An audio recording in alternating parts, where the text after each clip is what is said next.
Some of us recognize that cultural planning can often happen in a really siloed place. So starting with the fundamentals of land use planning and economic development planning and making sure that cultural planning is integrated into some of these can help cultivate the political will and the accountability tools necessary to get the leadership and the resources on the civic level to move our projects forward.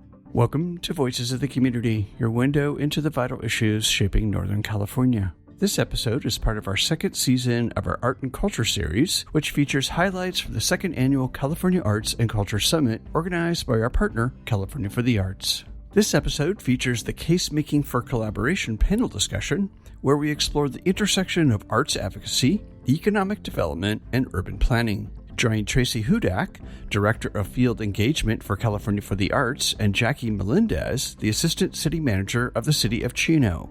Get ready to discover practical tools and strategies for making the case for arts and culture in your community. All right, everybody. Thank you so much for joining us for the conversation Casemaking for Collaboration. My name is Tracy Hudak. I'm the Director of Field Engagement for California for the Arts. I'm also a performance artist and collaborative theater creator, and I've worked at the intersection of arts and community development on projects and planning and all kinds of things for over 20 years. And I'd love to also have my partner introduce herself. Hello, everybody. My name is Jackie Melendez, and I'm an economic developer. I've been in the field for about 20 years. I wear many hats. Today, I'm wearing several hats. One of them is my city hat. I'm the Assistant City Manager for the City of Chino. And anybody know where Chino's at? Yes. Okay. Some IE, SoCal up in here. Awesome. And so one hat that I wear is the city hat. So your city manager, that's the CEO of the city. Your assistant city manager, the ACM, we like to say is the number 2. That's me. And so that's one hat. I've been in government, local government. Anybody else in local government in here? Awesome. I love it. Yes. Okay, so we all smell like City Hall. Yes. So 20 years in local economic development, redevelopment back in the day. I am a board member for Music Changing Lives. Any of you know who Music Changing Lives is? Yes, a couple folks, yes. And then also I have my own company, and that's the MUD Lab, Melendez Urban Design Lab. So I consult and I help communities try to figure out some of the things that we're going to be talking about in a few minutes. Our goal here is not to tell you how to run your organizations or what is right or wrong for your communities. Only you know that. I have a sense and a feeling that a lot of the things that I do on a day-to-day basis in economic development, a lot of folks in the arts, they're not a part of those conversations. And part of the reason why I just came back from Washington, D.C., now I'm here in Sacramento having these conversations with folks is because we've got to get into the conversation. So I'm going to share a little bit about that. Tracy's going to share a little bit about planning. I am a planner by trade. I have a master's in urban regional planning from Cal Poly Pomona. And I also have a background in urban studies and Chicano studies from Berkeley. So I've been studying cities since I was about 8 years old. I love cities. And what works in one community may not work in every community. What we hope, and at the end, we'll have a little discussion to try to figure out some of the takeaways that you might be able to take back to your communities and also give you an opportunity to share in the context of a conversation what might be happening in your community that we all can learn from. Great. And if you could get our slides fired up, that'd be great. Thank you so much for your support up there. This workshop really came out of an observation that we shared in terms of the SURF process, the Community and Economic Resilience Fund, statewide, regional economic development projects that were going around. And Californians for the Arts, California Forward, who was kind of facilitating engagement in that statewide project, really embraced making sure the creative economy and artists, we were included and at the table. And Californians for the Arts made resources available. We are a working group with California Forward. And what we observed is that the ability of members of the arts community to participate in this process was really uneven. So many of us do the advocacy work unpaid. Even the work of art making and placemaking and all the things that you're doing are under-resourced. So sustaining engagement in a multi-year planning process, knowing where to step in, how to be in those spaces, all those kind of issues we identified within the community in terms of barriers to participating in SURF. And Jackie will probably reference that a little bit more. And so really we're interested in giving just some fundamental tools and starting points, knowing that you all are the experts also. And next slide, please. And giving some tools and insights into how to step in those spaces. And for those of you that do that work or have done that work, sharing your insights and strategies as well. And we have a slide swap going on. So just Jackie's going to be talking about leveraging the tools of economic development, and our contact information will also be shared on the last slide. Next slide, please. So we'll be talking about economic development, land use planning. We'll be talking about the elements of political will and opening the discussion. We're going to cover some of our introductory concepts within the first half, and really wanting to open the floor to hear from you, your questions, insights, strategies, and identify some places to start in the work or to build on it, whatever is happening in your community. Because we're in the larger theater and we anticipated a larger group, the QR code, I don't know if everybody can get to it, but it'll be shared later when we open the floor for discussion. But if you don't get a chance to speak and you do have stuff you want to share, we would love for you to drop stuff into that shared Google document so that we get to learn from you. And that also will help Californians for the Arts plan its training and resources and identify places for us to further support this work. So I'm going to turn it all over to Jackie. Take it away. Thanks. Okay, so I could talk all day long about economic development. Gotcha. So I'm going to try to keep it short and give you some tidbits.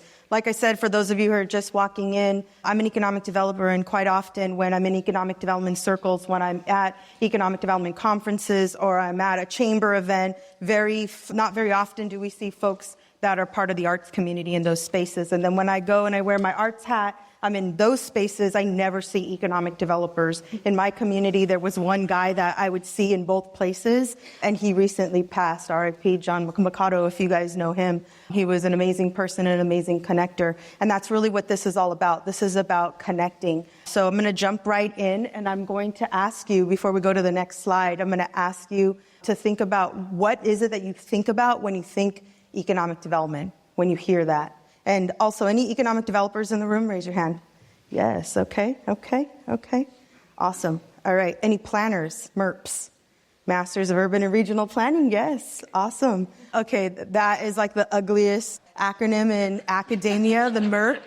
But we need you. Don't go home at 5:30. Come and help your communities plan, and you'll see why. So what are some of the things, yell at me, it's okay. What are some of the things that you think about when you hear economic development? Jobs. Money, jobs. Who said jobs? I like you. Housing, okay. Oh, that's controversial. You can get in trouble for that. Prevailing wages, yes. Zoning, workforce development in the back. Ecosystems. Oh, yeah, we love that word. Say that again. Budgeting. Okay, great. So next slide, please.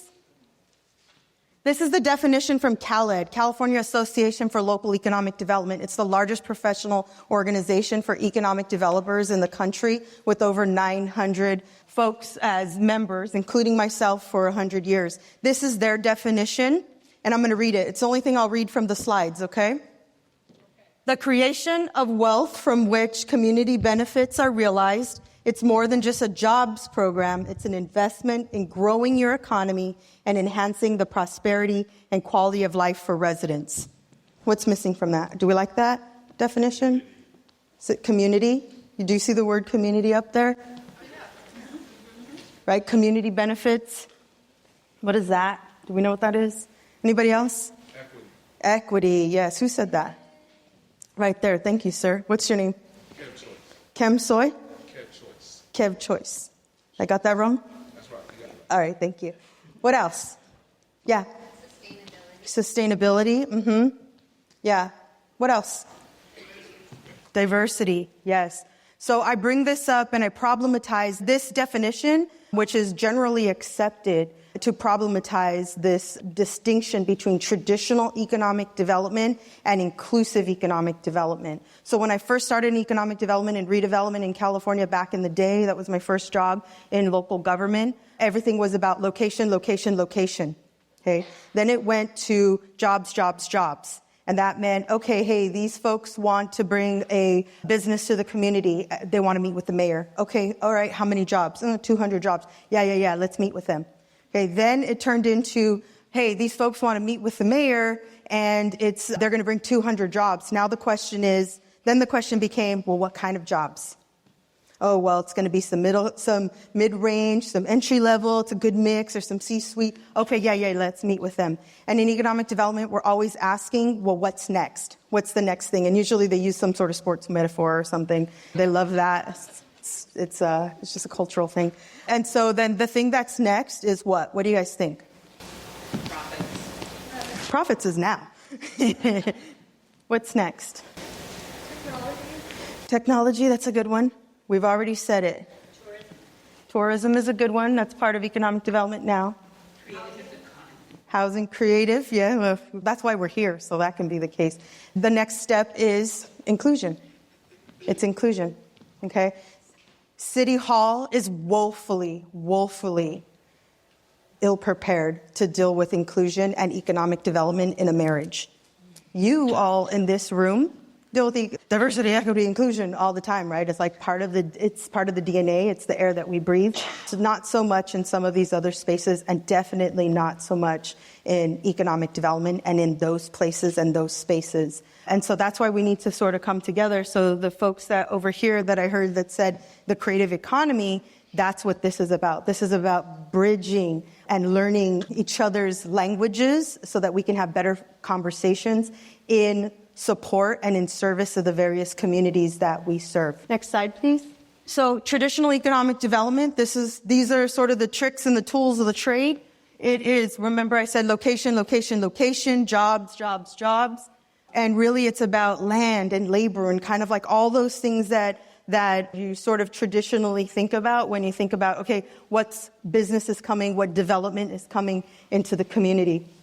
Are they going to the community, knocking on doors and saying, hey, what do you think? Hey, arts community, what do you think? What would you like to see in your economy? Has anybody ever asked you that question? Yes? Ooh, I like it. Where? In Bakersfield. In Bakersfield. Okay, Bakersfield's doing some good things. Arts districts. We want to hear more of that. Yeah, arts districts are a really cool tool. We'll talk a little bit more about that. We're going to jump into some of the planning pieces. Anybody else? Were any of you part of the surf conversation? How did that go? Fun? Good times?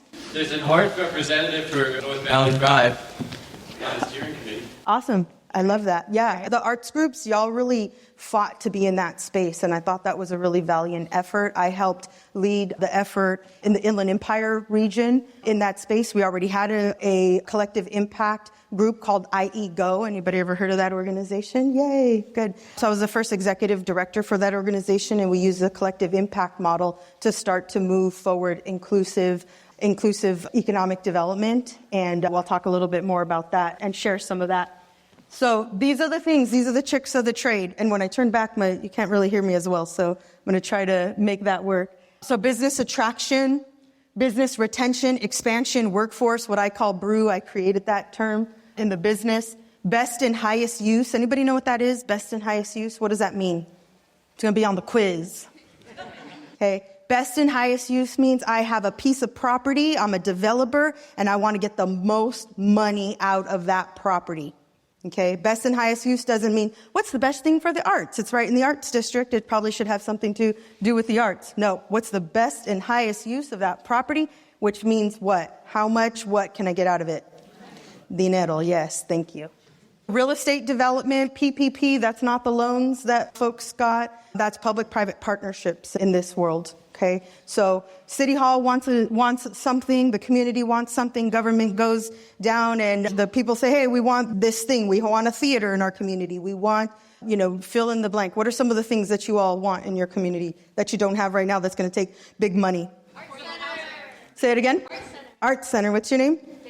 Deja, you're awesome. Thank you. Mixed use spaces, right? Affordable housing. Affordable housing for artists. That's your friend right there. You all need to, yes. Thank you. Say that again. Work, live. Yes. Okay. So how many of you are actively having conversations in your communities about some of those types of projects we just talked about? Excellent. That's exactly what we want to hear. Wonderful. Next slide, please. Okay, so the new tools and tricks, and again, don't think that just because you believe in diversity, equity, inclusion, and, have all these wonderful things, jobs programs that a lot of arts organizations are doing, don't think that because it's important to you, that it is important in the economic development world. This may be stuff that is vastly just outside of the lexicon for a lot of folks, and that doesn't mean they're bad people. It just means that this isn't their everyday. Okay, they haven't gone through the trainings that you all have. They haven't sat with community groups the way that you all have. But here's what's happening in, I would say, almost every community in California, some more than others. But there's something that has happened whereby, and especially where I live in the Inland Empire, which is 40% of all of goods and services go through the Inland Empire, through the logistics industry. So we are feeding the world. We are shipping everything. When Amazon or you order something or your friends order something online, it's coming through the Inland Empire. Okay, so what happens there in our economy is very interesting. And what a lot of folks and community groups have gotten together and said, hey, we don't want any more warehouses next to my schools, next to my houses, next to all of these things. And so there has been a backlash. And in my world, in cities, you don't want your city manager to get fired. You don't want your mayor to get recalled. These are bad things in my world. There may not be bad things in your world, but when I'm wearing my city manager hat, those are bad things. Okay, people don't want to get fired or not get reelected. And so those folks are afraid. They are listening, and they're saying, hey, I can't approve this project because if I approve this project, that's going to be more trucks, and that's going to be more of my constituents upset with me. So this advocacy work is working, and it is changing things, and it is pushing the conversation about inclusive economic development. But we have to stay vigilant, because you win one project and that doesn't happen. That's one way of doing things, saying no to something. But we need to move forward and figure out, how do we say yes to things? I mentioned redevelopment was my first job in local government. We had tools during the redevelopment days. It went away in 2012. But we had tools in the redevelopment day where we would be able to come up with projects and project areas. And we would say, okay, what's going to happen in this area that's been blighted, which is the word that was part of that legislation. So here's an area of town. Think of the area of your town that is blighted.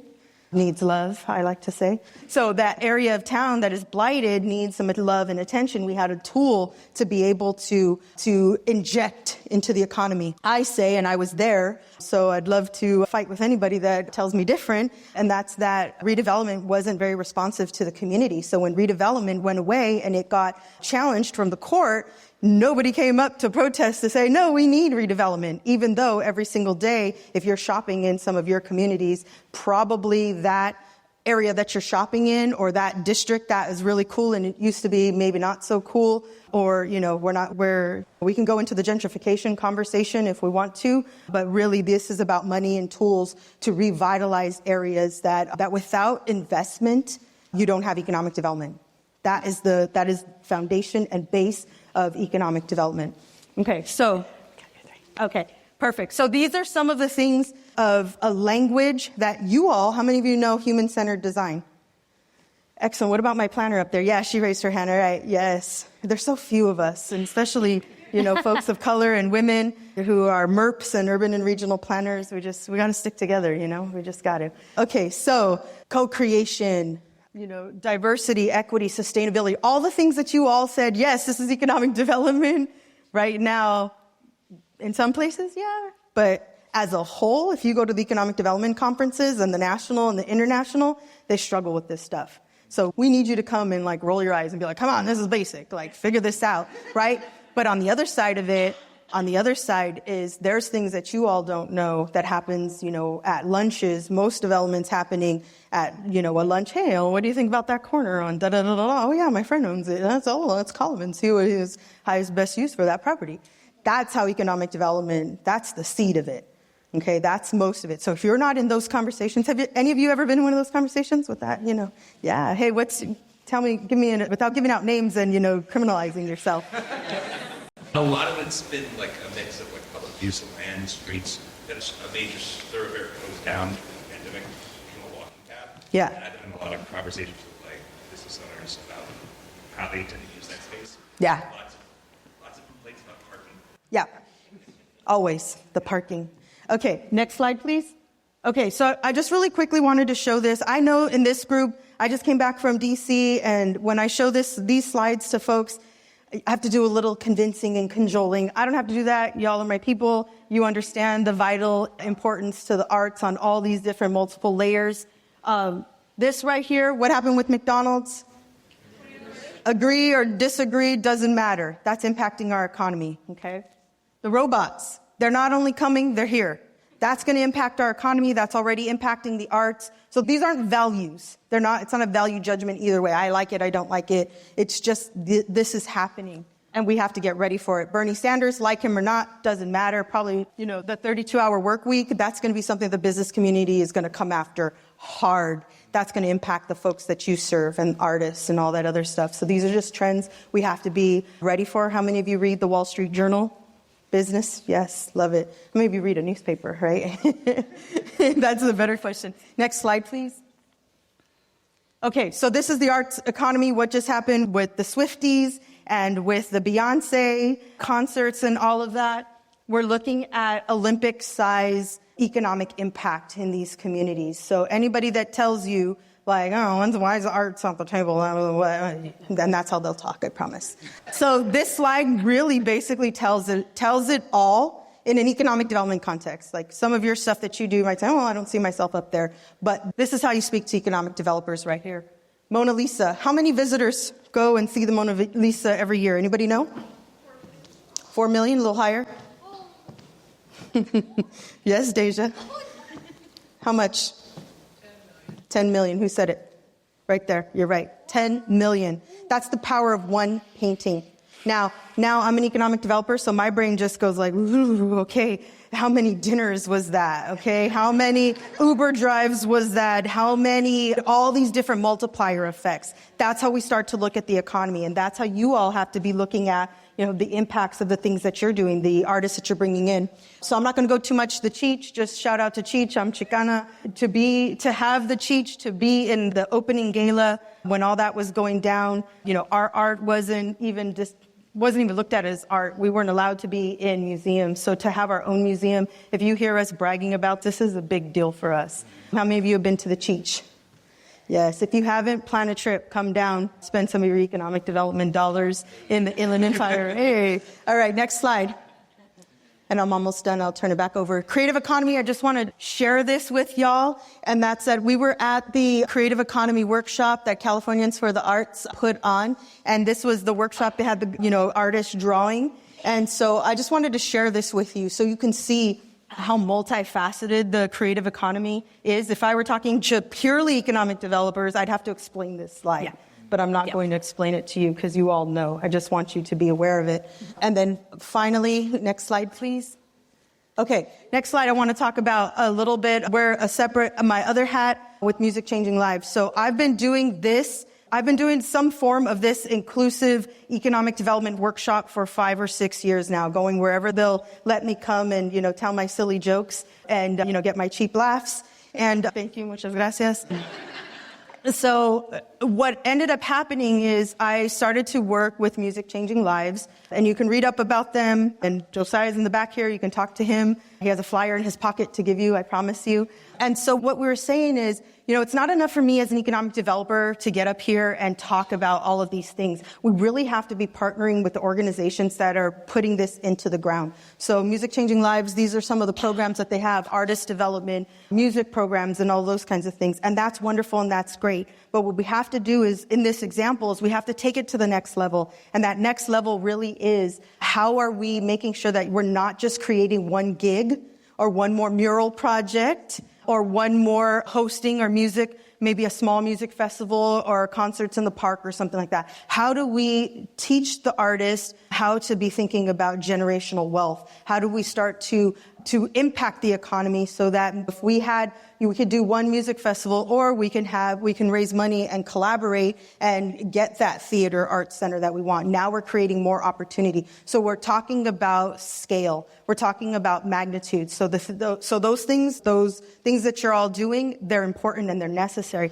but we've got to take it to the next level. Music Changing Lives I talked about it a little in the last workshop, so I won't spend too much time on it, but took the biggest dump site in San Bernardino, in the city of San Bernardino, okay, and turned it into a community park and a community garden. Okay, so these are things that are transformative. The city didn't want it. The city tried to arrest them because they were doing this. And so they had to fight and they had to connect and communicate. And now that's turned into, that one garden has turned into going to schools throughout Southern California, Los Angeles County, San Bernardino County, Riverside County, and teaching students how to build their own gardens, teaching students how to create art and beautification and revitalization projects. So an economic developer and a former artist or music industry, person, I'll let him tell you his story, but us coming together and really figuring out, like, how do we do this differently? How do we make it so that 10 years from now, we're not having the same conversation, that we're actually impacting people's lives and we're impacting our economy? So with that, I'm going to turn it back over. Next slide, though, please, because I have one more. I'm going to talk a little bit more about tips from an economic developer. That's me. I love the quote above me, what is the city but the people? That's Shakespeare. And so I took these photos in front of that park intentionally because none of this economic development, money, none of it works if it's not for the people, if it's not for the planet. And we have to be the ones that are learning the language to be able to move this through. We have in our conversation, I'm going to talk about some of these things, changing the narrative, showing up, understanding these things. We'll talk about some of that. But next, I'm going to give it over to Tracy. Thank you. Thank you.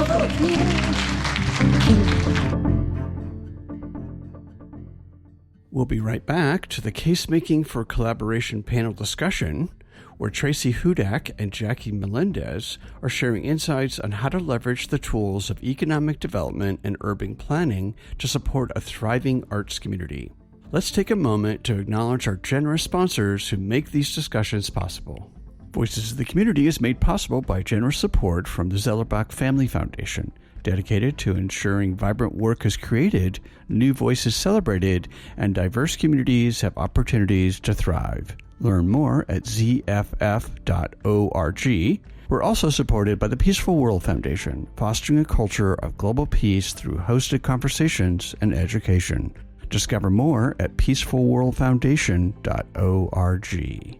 Coming up next, we hear from panelist Jackie Melendez. Our co-host, Eduardo Robles, sits down with her for an exclusive interview, exploring how we can bridge perspectives and foster better conversations across the communities we serve. Hi, Eduardo Robles with Californians for the Arts and Voices of the Community here at the California Arts and Culture Summit in Sacramento. I'm here with Jackie Melendez, and Jackie just facilitated a workshop titled Casemaking for Collaboration, and we're going to talk a little bit further about economic development and how we can better utilize it, employ it in arts and culture. Awesome. Thank you, Eduardo. So one of the reasons why I came to the summit this year is to talk about economic development. What I find is, as an economic developer, I find that often the worlds of economic development and the worlds of the arts community, they don't intersect the way that I think that they really can and should. Oftentimes when I'm at economic development functions, I don't see artists or arts organizations in those spaces. And then vice versa, when I'm in the arts community and I wear my arts hat, I don't see my peers in the economic development community in those spaces. And I think that if we want to move past the conversations we've had about the vital importance of the arts to our economy, we need to start integrating those spaces a little bit more. And so that's why I'm here today, to chat with folks and let them know a little bit about the world that I explore in economic development. And hopefully that can help us build better bridges and be better translators so that we grow the economy in the arts. Thank you so much, Jackie. Are there any, model cities in California or the nation that is really, talking to each other, art and economic development? And is it top down, bottom up? Like who are, the change makers right now? I think we have a lot of examples of cities and local communities that really value the arts and place the arts at the center of their economies as it should be in its rightful place. Where I'm from in Southern California, I think of the city of Riverside as a great example. They are known as the City for Arts and Innovation, and they take that seriously. So I think that there's a lot that we can learn from some of those places. I think of places, Riverside also is the home of the Cheech, which we are super excited about in the region. Me personally, as a Mexican American and as a Chicana, that's something that's very important to me and near and dear to me. But what it represents is really critical, not only to the economy when it comes to ticket sales and multiplier effects, which is what economic developers look at. So if I come to the Cheech, I'm also probably in Riverside going to have dinner. I'm going to have a date night. I'm going to possibly go to some of the other, maybe do a little shopping in downtown. And so those types of things, they really matter. They bring people that are going to disperse their funding or their experience, even if it's just walking or being aware of some of the activities like festivals and things like that happen year-round programming. So those kinds of things are really important. I think that one question about who's doing it right, I think that another question that we need to look at is how can we do it better? And so what they do in Riverside or what they maybe do in another community is not necessarily what makes sense for your community. In economic development and urban planning, we talk a lot about right sizing. So thinking about if you have a lot of, theater groups in your high schools, and that's something that's really, a value, then that makes sense to have a theater in your community. But if that's not a value, then you don't want a theater just to have one because you're checking a box. It really has to be grounded in the people that live in that community and what their needs are. And so what I would suggest to folks who are interested in pursuing the arts in their economy further is to really do a deep dive in their community and figure out what are our needs and what are the things that make sense for us. So once you've articulated those needs, then you go to these meetings. You look for these meetings. So what data point? You mentioned kind of like maybe some tourism, like how from the local to maybe like bigger scale, like local to state. Like what are like the data coordinates that we need to be hounding at at these meetings, like what is something that, these economic development meetings that they cannot ignore? What is it? Yeah, thank you for that question, because data is so critical. And without data, we really can't move things forward. We can't really communicate in a language. Math is a universal language. So when we start talking about impact and dollars, people see that. And there's lots of examples of folks. Otis College in Southern California, they have a report that came out, I think, last year, and they're looking at measuring the arts impact on the economy. So that's important. But I think that what's more important is to have the human data inputs and talking to the arts organizations in town, getting them together, getting them organized, and then starting to reach across in other places, like maybe somewhere that you've never been, maybe the Chamber of Commerce or some of the other spaces that I was saying where in economic development circles, these places don't really cross. And so collaboration really is the key. Working with folks that you don't normally work with. A lot of arts organizations and arts regions might have a hub and spoke model. But if you look to your left and you look to the right and everybody's in the art space or everybody has a similar story, then that tells me you have to diversify. You have to start talking to folks that are outside of your space. They don't talk like you. Maybe you've been at odds with them in the past, and we're really starting to create new pathways to collaborate in a better way. So I think that more than, the data piece is important, where you want to be able to say, okay, this is what our community looks like, but you might have a community that the arts isn't what you want, where it needs to be. And so that's a different conversation. Some cities have, major assets, they have ticket sales, they have all of those things. And so there really is a survey and an understanding. You got to get, folks together to start to understand where you're at. And this is what in our workshop, we asked folks to do a mental thought process, and we can go deeper, but just to scratch the surface to say, what are the assets that are already the arts assets in your community now? And what are the 3 to 5 assets that are missing? And it can't just be, we would really like this thing that there's no basis in the community for. It has to be grounded in who you are as a community. That's how you move things forward. We see in a lot of communities across California, cultures, multicultural communities throughout. How and a lot of times it's the culture, that it's the assets. And then there's this model of or this methodology, cultural districts, right? Like it's a proof of concept.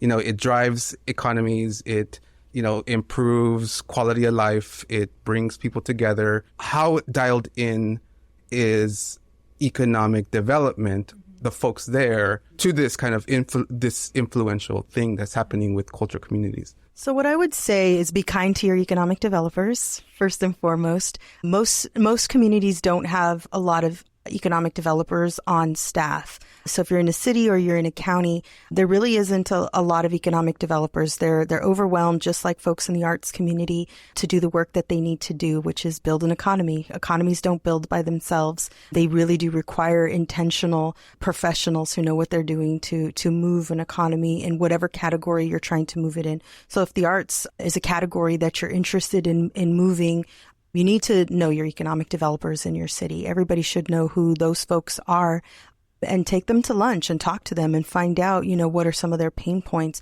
The truth is most cities don't have dedicated economic developers that are dedicated to the arts. Some of the larger cities may have that, cultural affairs and things like that are maybe dedicated specifically to the arts, or funding in a development impact fee or art in lieu fee that's dedicated specifically to the arts. But for some of the smaller communities, some of the rural communities, that's not something that they're going to have. So you're going to want to have a conversation and start small, start where you're at. But you have to start somewhere, and you have to make sure that you start with yourself in making it a priority, and then having those conversations. I think economic developers want to have these conversations. It's just like the arts organizations, they are spread thin when it comes to capacity as well. But when we start to have the conversations, that's where magic happens. One thing that I've witnessed is distrust to, economic developers, especially with cultural communities or, disadvantaged communities, or community organizers as well. How do you build trust between an economic developer and already a resistant kind of community organizing in order to bring arts investment? How are we kind of like proving the value to both? So when it comes to the intersection of arts and economic development, you don't start with trust. Okay. You have to start with respect and understanding, and then you can build towards trust. But if we say that we're going to start with trust, we're going to have a lot of false starts, and we're probably never going to make progress, in the areas that we want to make progress in.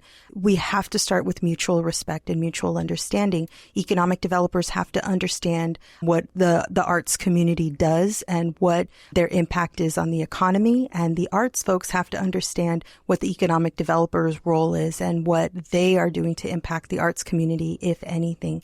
And so I would say start with conversations, start with kindness, and start with moving towards mutual understanding, and trust will come. Yeah, just how when there's wicked problems, right? Like sometimes when there's wicked, how do you like get to that?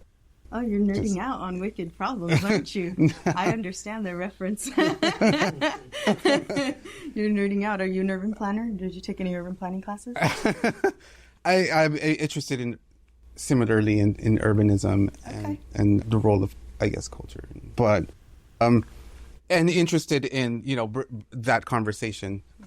But I'm interested in demystifying that for both ends. Yeah. In myself, how do you approach, one and the other?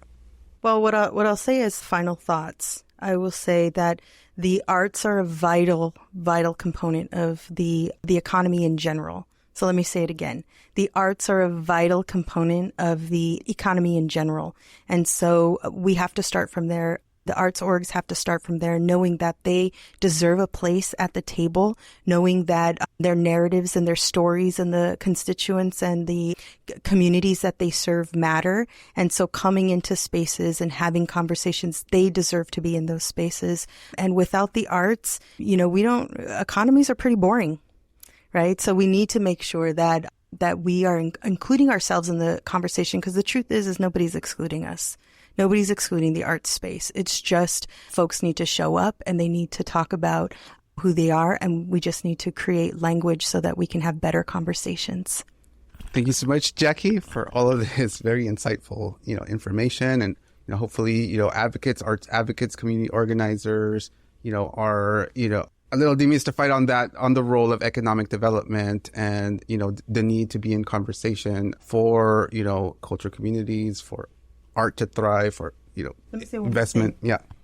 The organizations like Music Changing Lives that are working in the art space in your community, you have to build bridges with your economic developers. So if economic development and the arts community, they have to come together in space and place. Okay, so economic developers sitting down together and talking to the arts leaders like those folks with Music Changing Lives in our community. This is the space where these conversations where the rubber really hits the road. So we can talk about these things all day, but unless we're sitting down and we are truly brainstorming and thinking about, how is it that we can change the economy and not economy with a big E, but when we're thinking about the artist, most of the time we think about how do we create another gig, another mural project, another, art installation or something like that. We have to start thinking about the arts economy with capital letters. And that's really going deeper and thinking about creating opportunities that are going to last for a really long time. So how do we take it from a one-off to, okay, how do we really create generational wealth for the artists? How do we teach them, as with Music Changing Lives, how do we teach them about their intellectual property? So it's not just about one gig, but it's about teaching folks how to fish and teaching them skills that are going to help them and their families for generations. And so the intersection of economic development and the arts really has the power and the capacity to completely change the artist's life on an individual level, but also the community life on a larger macro level. So we need to be communicating with our local nonprofits. We need to be having those conversations, and because they really are the folks that bring the arts community to the table. Thanks again, Jackie. Eduardo Robles, Californians for the Arts, Voices of the Community. Stay with us as we rejoin our Casemaking for Collaboration panel, exploring the vital role of arts and culture in community development with Jackie Melendez from the City of Chino and Tracy Hudak from California for the Arts. Great. And next slide, working with the tools of local planning. How many folks have been involved in cultural planning in your community? Show of hands. Great. How about economic development planning? Great. How about land use planning? Great. So we're going to focus a little bit on land use planning, but a lot of the principles of planning and the planning process on a municipal or county level apply to these other activities as well. And for some of us recognize that cultural planning can often happen in a really siloed place. So starting with the fundamentals of land use planning and economic development planning and making sure that cultural planning is integrated into some of these can help cultivate the political will and the accountability tools necessary to get the leadership and the resources on the civic level to move our projects forward. So in land use planning, one of the key documents is a general plan. Every city, county in the state is required to have it in the state. The general plan essentially serves as the constitution of the community. What are the land use goals, regulations, zoning, aspirations, jobs, population over the next 20 years? It's a 20-year document. And the process also by state law of building the general plan and updating it, what they call the general plan update, is a multi-year. Each locality has to have a really in-depth civic engagement process in their plan. If you go home and you've got some time to kill, take a look at your community's general plan. It also gives a really great blueprint for how government works and what are the tools of government. Things like that. So, because they're meant to be in a language that the community can use. Next slide. But some of the principles in these plans, these constitutions for the communities, apply to all planning, and you're familiar with them. But I just want to unpack this a little bit specifically. So civic plans generally have a vision and guiding principles that the community has weighed in on. And then it'll provide background or conditions and a snapshot of a time and place of when the plan as it is was developed, data, stories, not really stories, but data and analysis, right, to create a foundational baseline from which the goals and strategies or the implementation planning is laid out. So where the arts can see themselves in all of these are throughout. And I really recommend this. And I participated and helped lead the arts activism and advocacy with the update of the Ventura County General Plan. And I'll talk through some of those results and what that built and what that has laid for us. And then we'll get to the open conversation, I promise.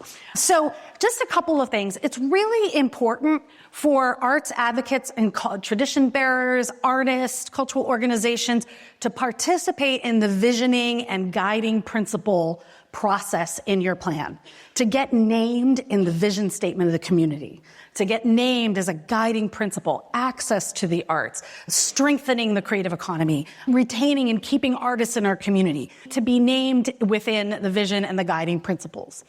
Additionally, advocates can provide the data for the conditions and background report.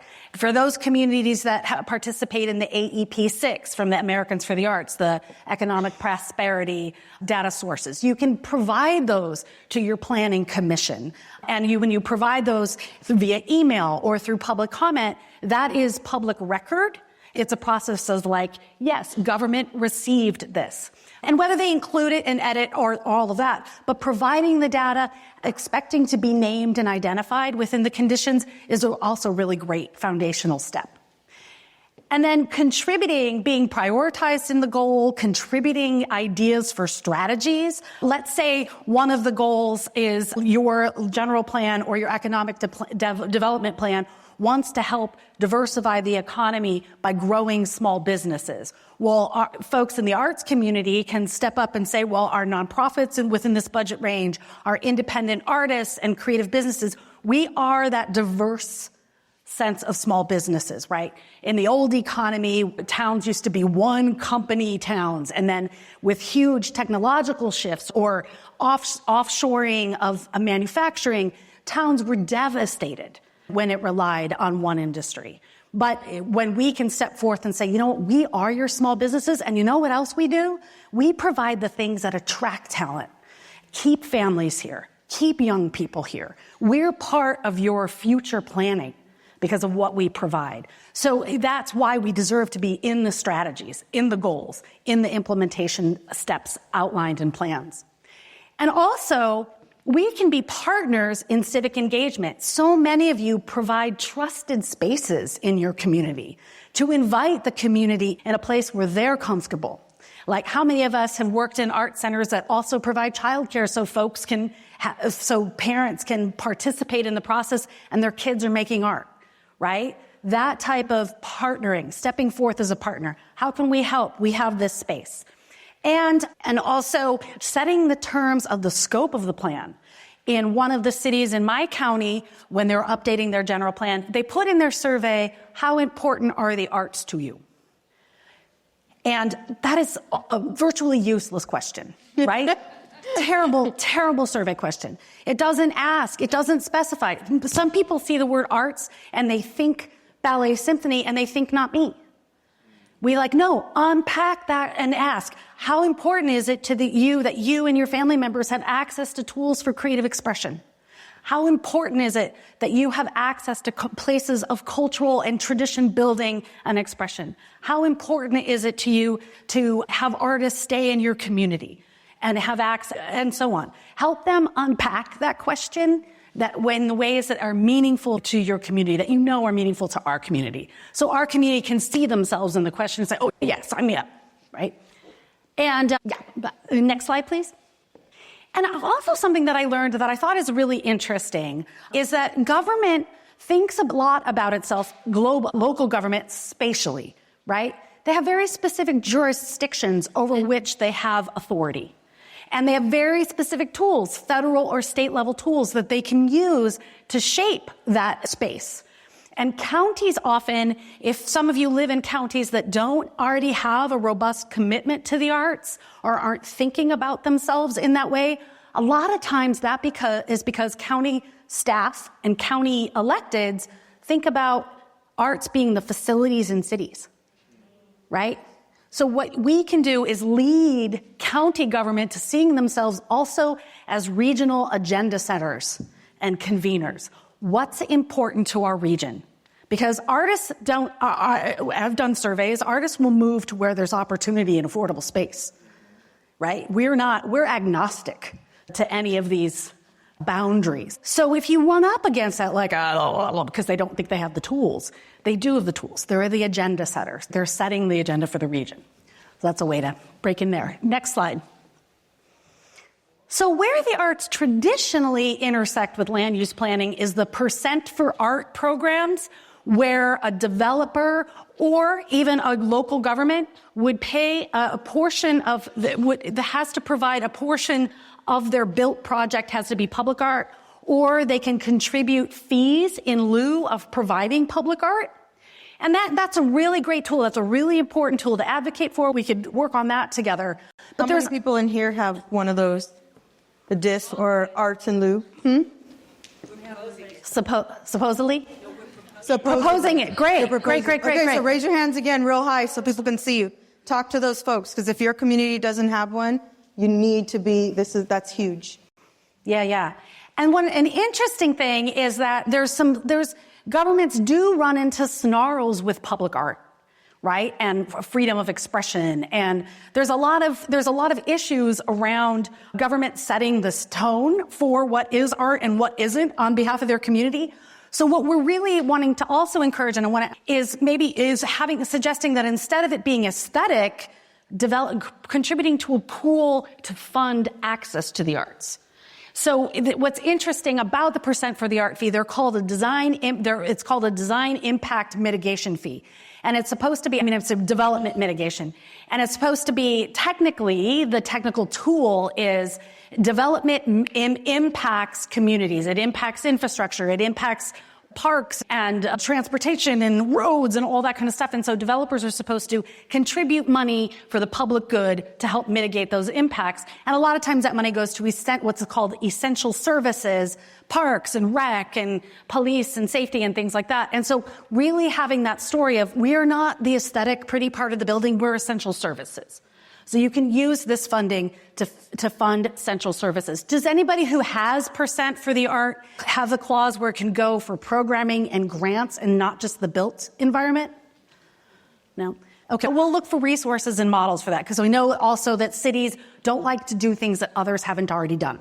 So if we can find those, hey, yeah, no, it's true. Because of the litigation, right? They have to protect the city from making mistakes and costing everybody money. No. Getting people fired. Remember what I said earlier about getting city manager fired, mayor not getting reelected. They may not be big things in your world, or like, who cares? That's a big deal in my world. I'm fired if I do something that triggers the community, the constituent. Good call. In a weird way. So that makes us as government, that makes us very risk averse. So if you get frustrated with us, just stroke our little risk goblin. But there's other places where we intersect with land use. Special districts, cultural district, nighttime entertainment zones. That can be, often districts are associated with funding, like, for example, property owners can be enlisted to agree that this district, we want these certain things happening, and we pay in a little extra on our property tax to fund certain things. Cultural districts are often just statutory. They're not associated with funding all the time, but that's something that you could be advocating for. Did you have a thought? Yeah, somebody was proposing creating a district in our area, but then the question came up: is like the fees that go to fund that? Is it going to be for the landowners, or is it going to go to the businesses? Because sometimes they're different. The person that owns that property is different from the business. Correct. That's a huge question in communities. And if we have space for it, maybe we can talk a little bit about P-bids and Main Streets and some of those organizations generally that are authorized to allocate that funding. Like, we set the priority and, I do think, though, that that's a tactic. So we can chat a little bit more about strategy on that, because that's more of a tactic. That's why all those people, raise your hand again. You got to talk to those folks, because sometimes it's just, we don't want to do it. So here's all the things that we're why we can't do to kind of like stick our heels in. And that's what that sounds like to me. Yeah. To smell it. Yeah. And then also zoning issues. So like live workspace and a lot of art production requires light industrial zoning.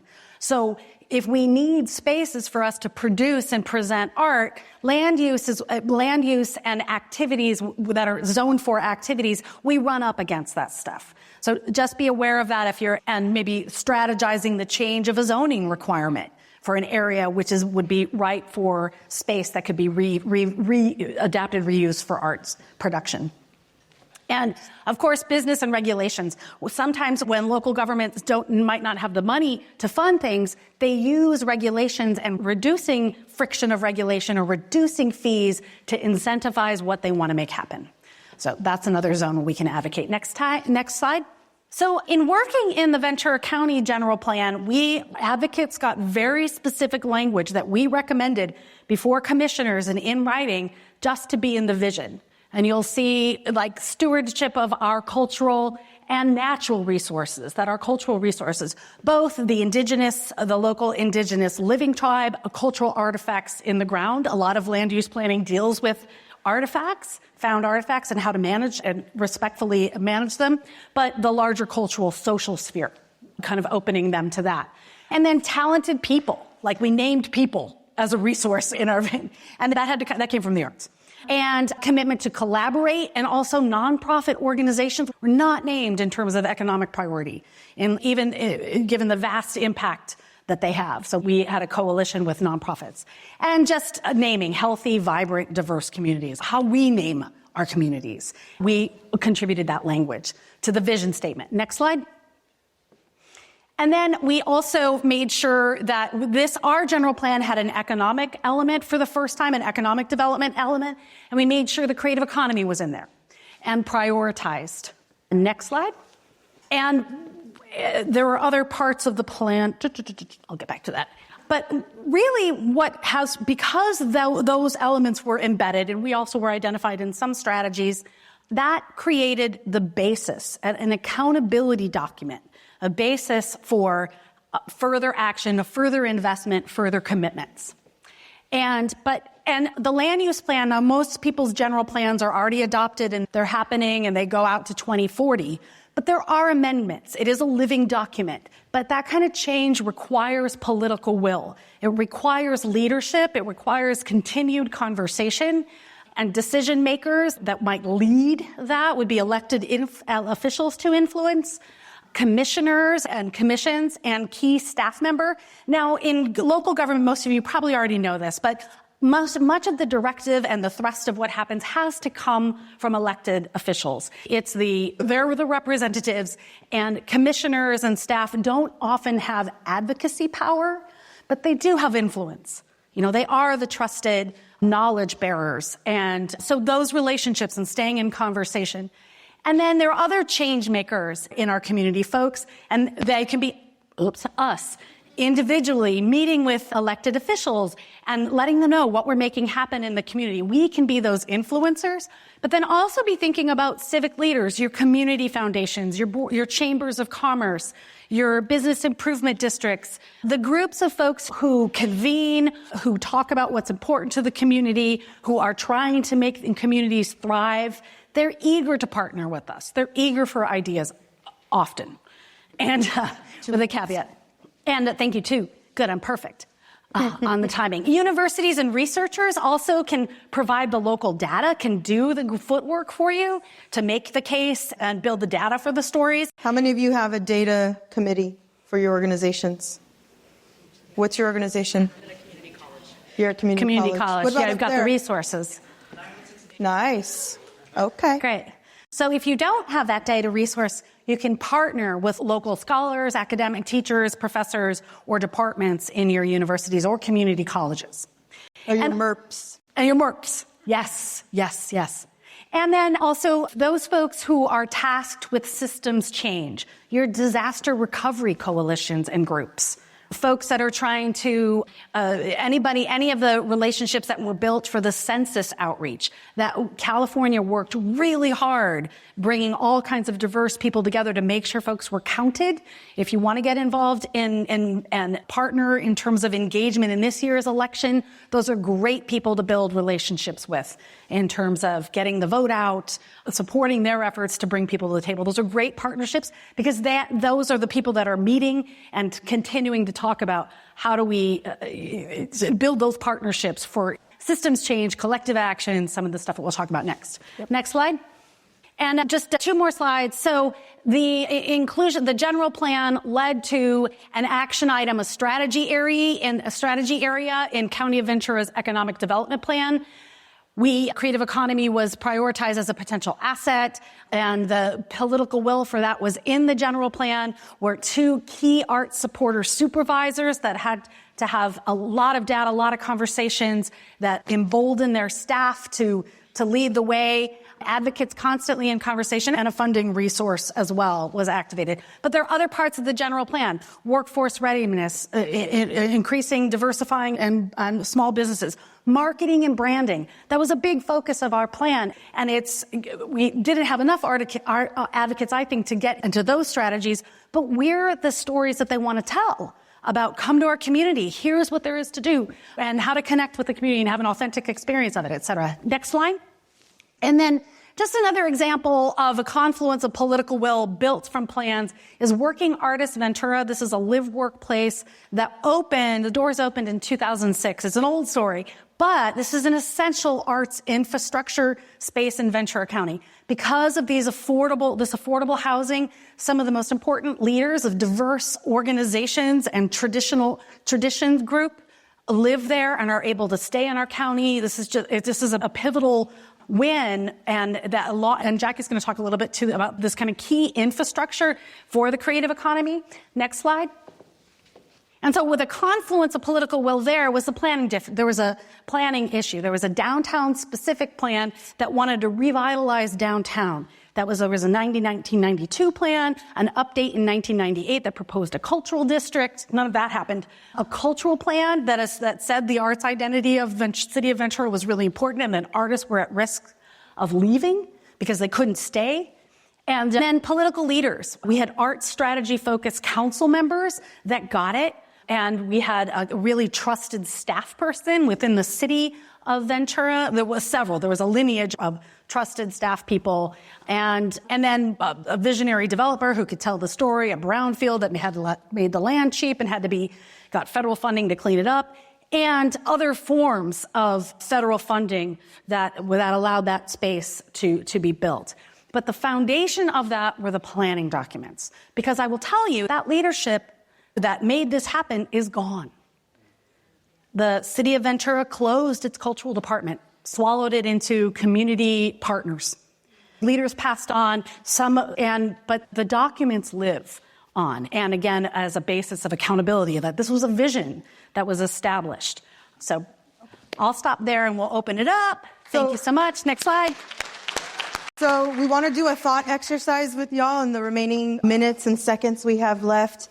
Precious time we have together. But before that, I want to say when I came to the city, one of the first things that I did was I convened the Chamber of Commerce, a couple of our local nonprofits, one in business, Music Changing Lives, and also brought a couple folks to the table, and I asked them the question that I'm going to ask you, and that's what are the 5 projects that would be catalytic to our economy right now? In your community. In our community. And so what happens in Ventura you may already have that, or you may say well, that's never going to happen here, or we don't want that, right? Every single community is unique. But what I want you to do is just take 1 minute right now to think about inventory in your brain. Question 1, what assets do you have in your community right now? And you can jot them down. And then what's missing? And I want you to think place-based. Okay? Think of 3 things that are missing. Question? Yeah. The last part you said kind of stuck with me was the people are gone. And the arts development fee, our city used to have one, but then it got, it disappeared. And then I'm with the Garcia Center for the Arts in San Bernardino, and I think about like how that came to be. It took time, but it took leaders that were committed to the community, not just for a year or two. Like they were committed to the community for decades, and so how I'm sure people are gonna share like what things are missing in their community that they would love to see. So what is it going to take to actually see those come to fruition? Like, it's how many, what relationships is it going to take? Yeah. Because part of that is like the relationship building. Yeah. So Jorge, it starts with this exercise right here. It starts with what do you want to know and see for your community? And then those things, there's not a one-size-fits-all answer to your question. I feel you. But it starts right here of us taking ownership. Back in 2012, when redevelopment went away, we lost the ability to think of projects at City Hall predominantly. And I would say, I don't know how much of it we have in the community, but we lost the idea to dream about the things that we want because we start with all the things that we can't do it because of dun.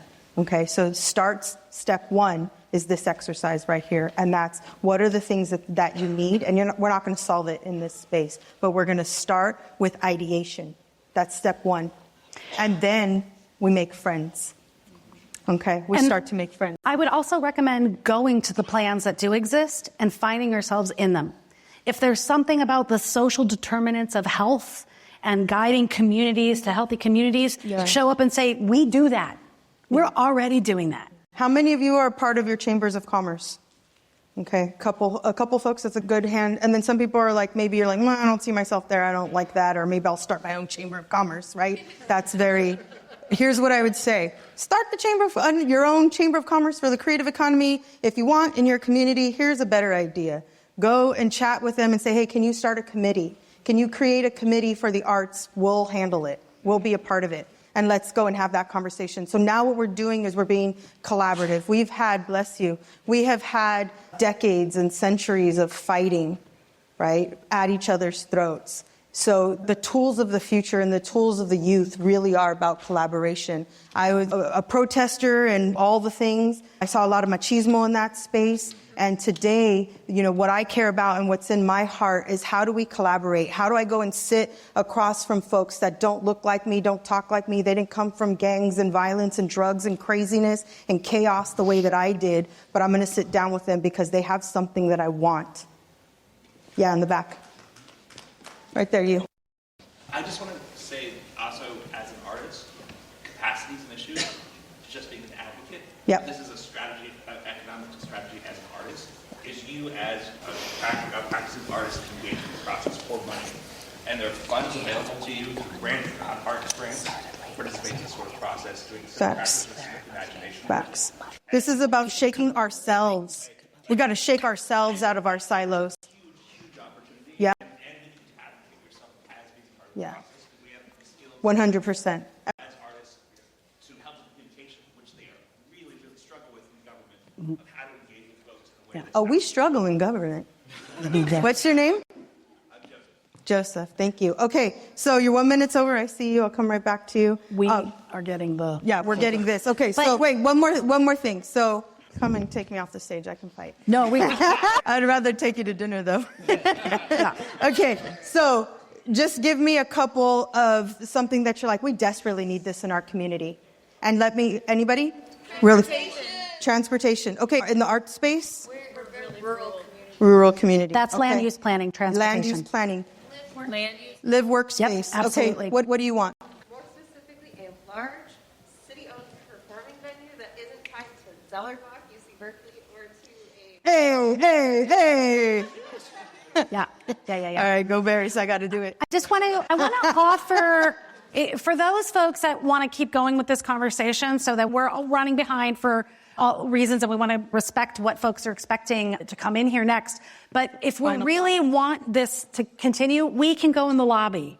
And for those that want to stay with this conversation, let's talk some more right now. So when you had your hand up, what do you... Yes, the city providing things. So the city will provide a space. They want the arts organizations to fund building the space, reviewing the space, making the space functional. The arts organizations can't get funding because funders don't want to give them money for a building they don't own.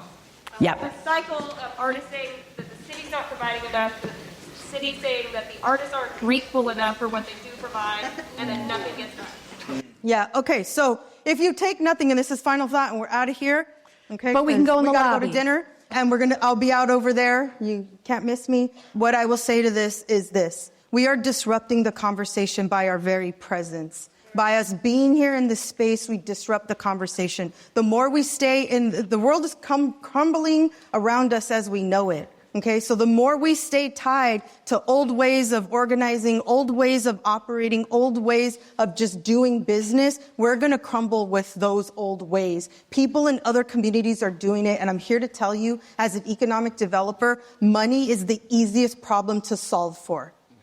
Hear it again. Money is the easiest problem to solve for. Look to your left, look to your right in your communities and figure out who you should be collaborating with, who you should be making friends with, who you should be making amends with. Because at the end of the day, it's really about the people that we serve. And if we sit in an old method and an old way of doing business, they suffer.